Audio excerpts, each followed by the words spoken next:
شقد حلو بهاي الاجواء المطريه تاخذ لك شويه كرزات وتفتر بباب الشرجي، بس رايد لك كرزات قويه. انا اقول لكم وين تروحون يم كرزات جدو، راح تلقون عند المشكل والزبيب الامريكي والتشيلي، عنده ربع كيلو ونص كيلو وكيلو طبعا، وعنوانه صاير باب الشرجي يم الباله مال الملابس.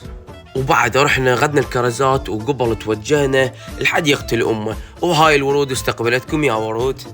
أول ما دخلت الحديقة الأمة شفت التغيير 100%، وصراحة كلش انبهرت من الجمال والترتيب. والشي الأحلى اللي شفت العوائل محافظين على نظافة المكان، والمكان كان كلش نظيف. وأكيد هيجي قعدات لازم الكرزات حاضرة وياكم. اتحداكم تعرفون هاي شنو اسمها؟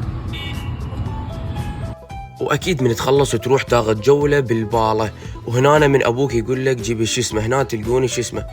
وبعد